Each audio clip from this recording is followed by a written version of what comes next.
How's it going, everyone? Ben here from Augment Guitars, and today we're going to talk about a subject that really resonates with me, pun intended. Where should you start if you want to build a guitar or bass? When I first started out, I jumped right in and got a little bit over my head, which caused me to waste a lot of money and time. So I'm here to hopefully help you prevent that. A lot of YouTube videos and books at the time detailed, how to build guitars and everything, but didn't really outline a good starting point for someone without any formal experience in woodworking and even in guitar repair, modifications, and things like that. So I'm going to break it up into a couple different categories and paths that you can take based on your experiences and things like that. So without further ado, let's jump right in.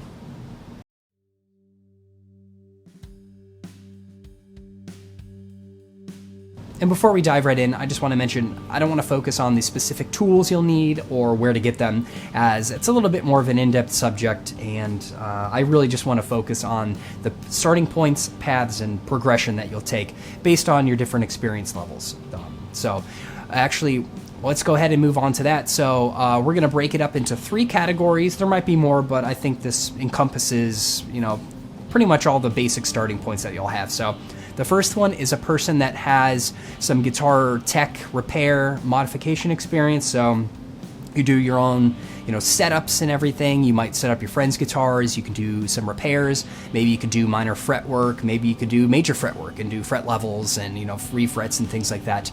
But you do not have any woodworking experience. So those are the 2 halves, working on guitars, and that's kind of like the final stages of it. And then also the woodworking where you carve the bodies out, cut them out, and finish them and do all that. So that's the first group. The second group is the inverse of that. So you don't really have any guitar tech experience. Maybe you take it to a luthier and they kind of do all your work, but you do woodworking, or you're at least handy, have some tools, and have some experience that you can, cut things out, finish a guitar, and things like that. So the last group is, you've probably guessed it, someone that has neither of those and is pretty much starting from scratch. So I think those are the 3 starting points that most people have. There might be some overlap between all the groups, but you'll see the progression and starting points that I suggest and how they kind of end up. So let's go ahead and dive into the first one.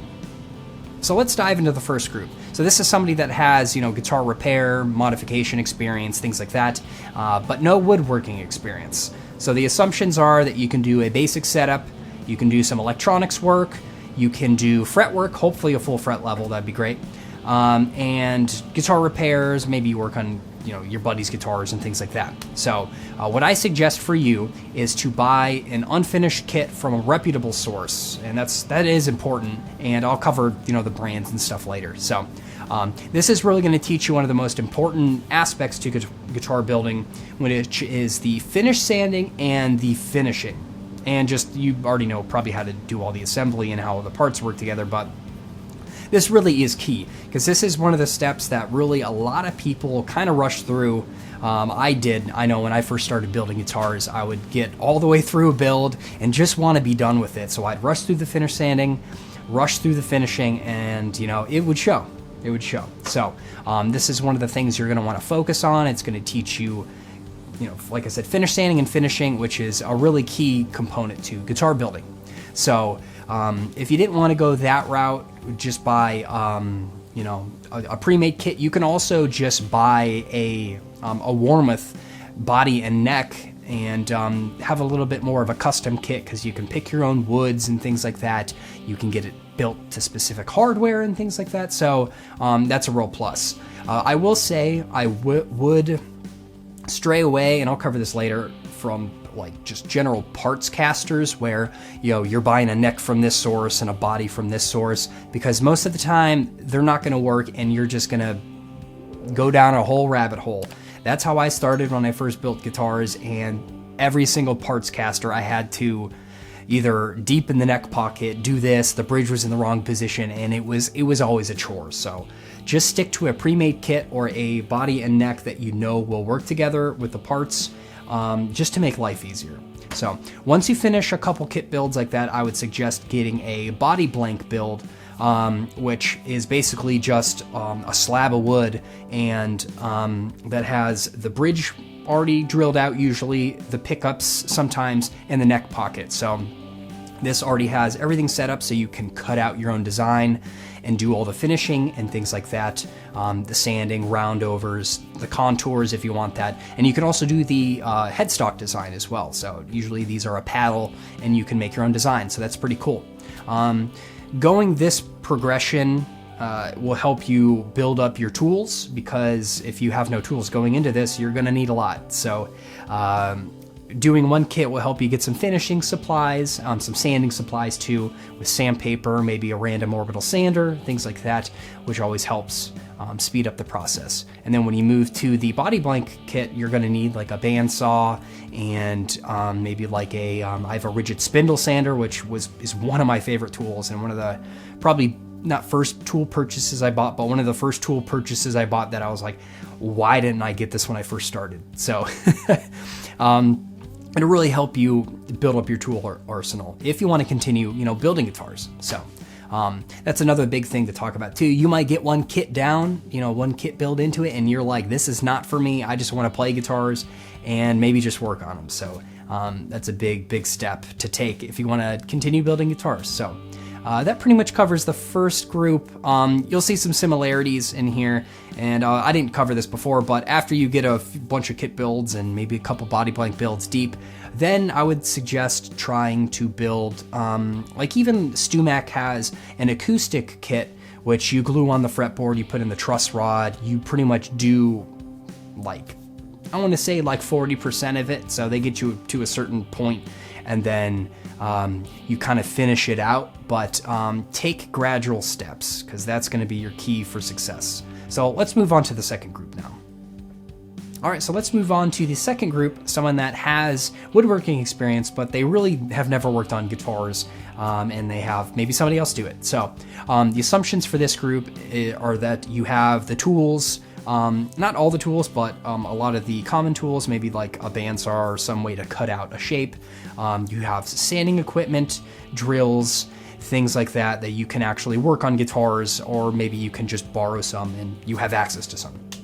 So for this group, a little bit different, but I really believe instead of just diving right into like a kit build, because you already can finish sand and stuff like that, I suggest if you have a couple guitars, especially like cheaper ones that need a little bit of work, to really do your own like maintenance. So do a setup, swap some pickups out, try to do a fret level or like spot level some frets, fix any fretwork, dress the fret ends. Do things like that to get yourself familiar with working on guitars, because you don't want to finish something, like a kit build, and then get to the end and then be overwhelmed with all the stuff you need to do. And then, I've seen a lot of times where they'll get to that point and just take it to a luthier to finish, which, trust me, coming from someone who works on guitars, we usually don't want to take on kit builds and even parts casters projects that people have brought us, because it like I said before, it's always a rabbit hole. So you're better off learning the stuff yourself, and then, like I said, gradually stepping up, because that's your key to success.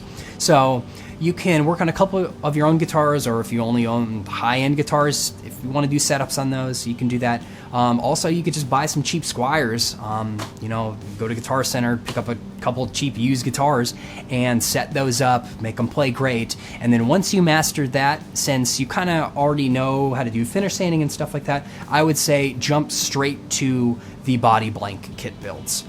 So you already know how to cut out wood, you already know how to cut out the shapes, you already know how to kind of refine it and things like that. Maybe you can do some routing, you can route up some new pickups, you know what I mean? Maybe if you want 3 pickups and the kit build only comes with 1 or 2, you can route that stuff out.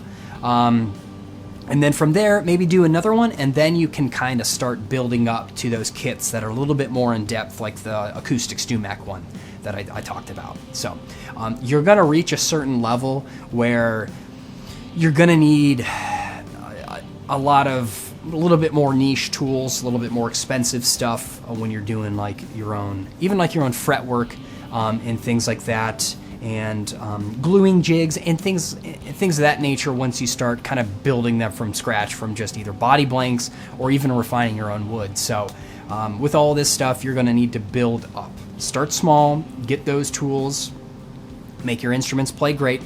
then move to the body blank kit builds, and then move to from scratch builds. That's what I suggest for this group. And last but not least, this is someone who has experience with none of that stuff. So you're a guitar player and you just want to build a guitar. Maybe you found a cool kit online or something. You thought it'd be a cool, fun winter project, while you're hunkered down inside. So what I suggest for this is kind of a little bit similar to the woodworkers route. You need to learn the ins and outs of guitars. How they work, how all of the components on the guitar work together to make the instrument sound and play great. So once again, pick up some cheaper instruments that you don't mind if something happens, or maybe you have a couple instruments where you don't really mind what happens to it, and you can take it to a luthier in case you kind of mess something up. Start on your own guitars, do setups, swap some pickups, swap hardware, get new tuners for it. Replace the bridge, things like that to get you accustomed to working on guitars. Because I know sometimes what happens, especially with me, even when I first started, repairing and working on other people's instruments, I would get kind of worked up that I have this instrument in front of me and I was so scared to accidentally ding it or, mess it up. What if I turn the truss rod too much? But you kind of have to get over those fears, and that the only way you do that is by, A, reading about it, how to, properly do that stuff, but B, actually doing it and practicing it. So go ahead, buy some cheaper guitars. If you have a bunch, set them up, make them play great, do a bunch of mods.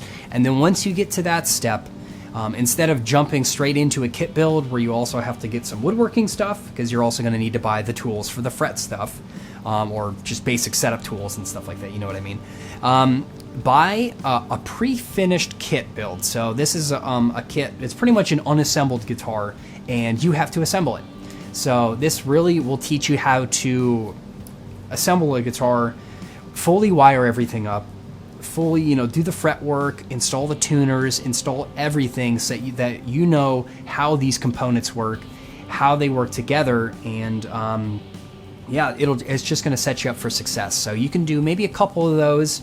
And this, like I said, it's going to teach you how to do all this stuff. Also, it's going to teach you how to do, making it, try on each build to do something different. So you can, the first build, maybe make a pre-made nut. The second build, maybe try to make your own. Things like that, to kind of help you accelerate your development a little bit.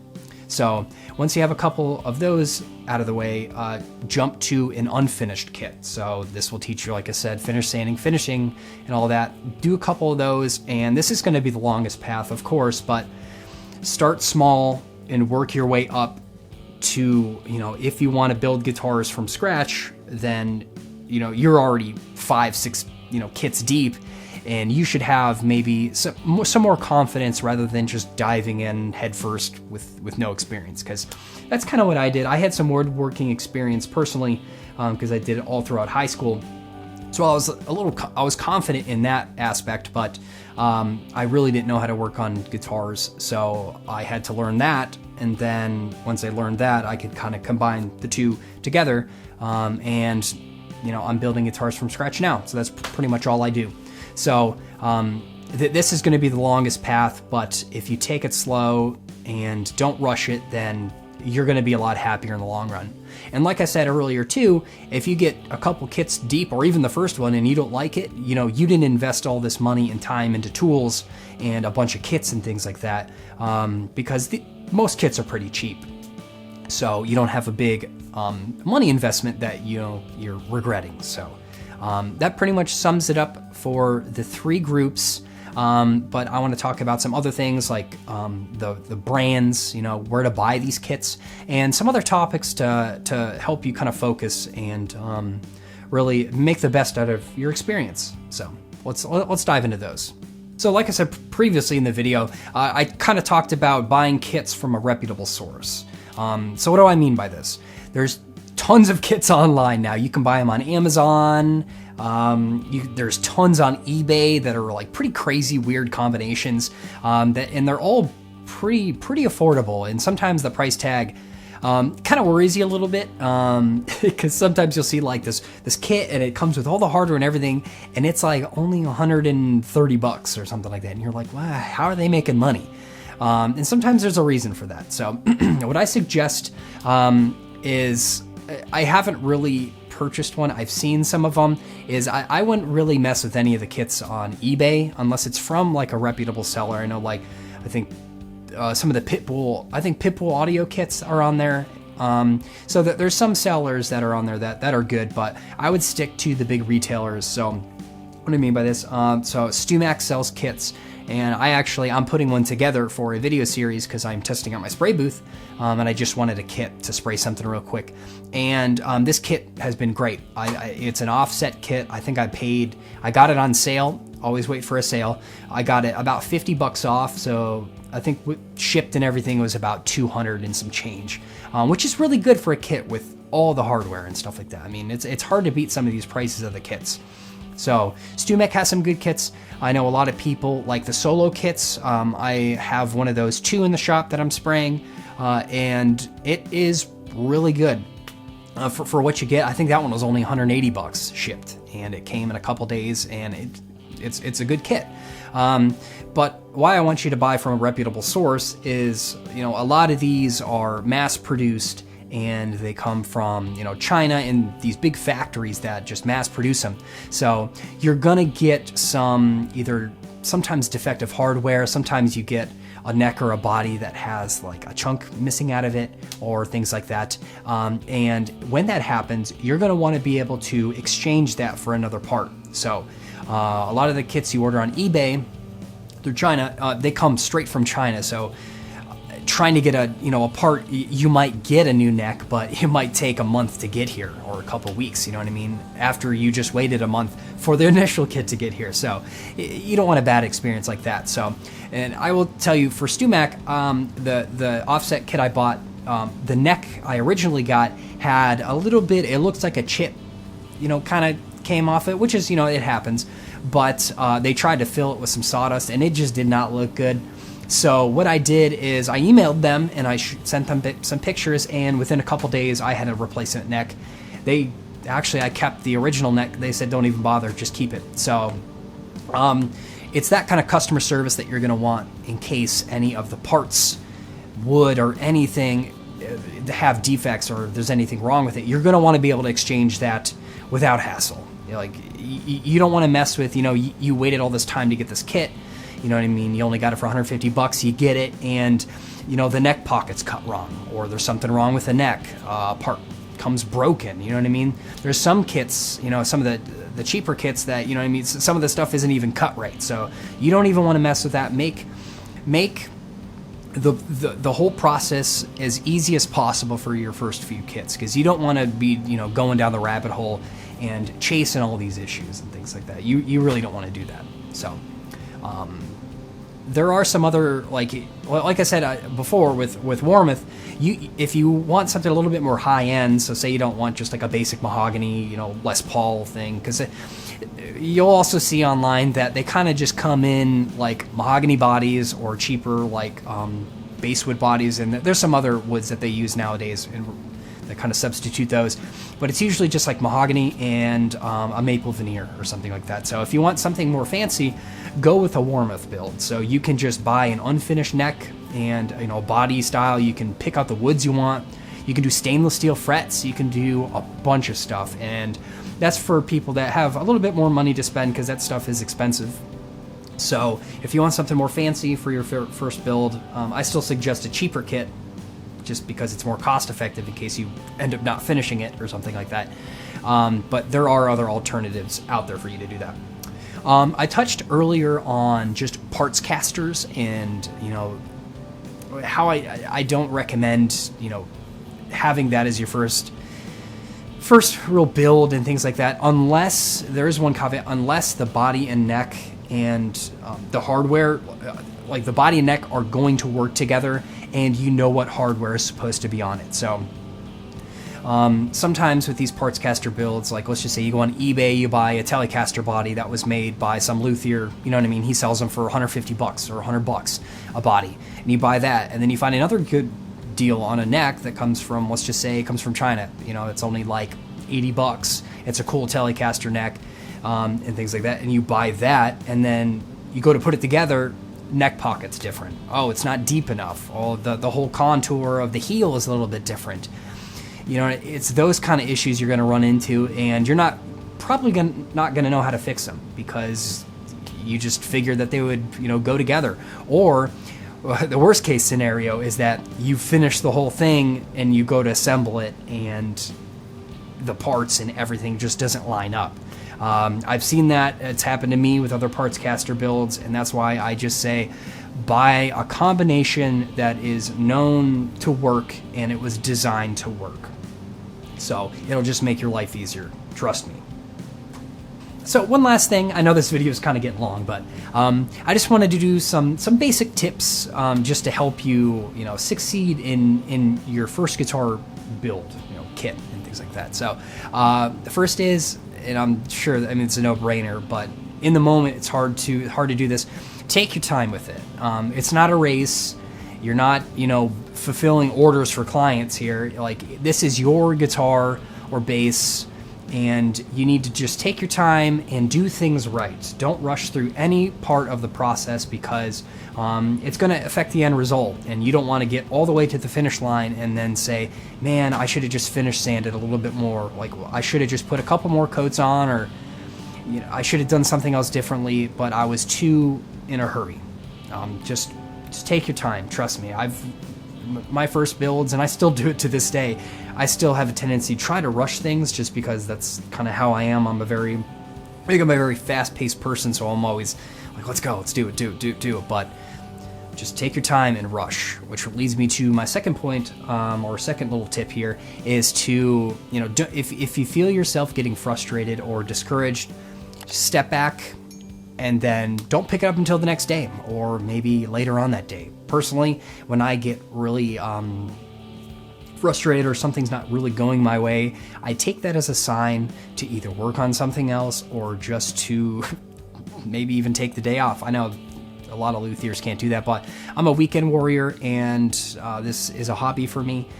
So I'll just take a day off and be like, you know what, I'll tackle it tomorrow, because right now I'm not in a good headspace, and it's not gonna come out the way I want it to, because I'm just gonna try to brute force through it. So that's what I suggest. Just take a day off.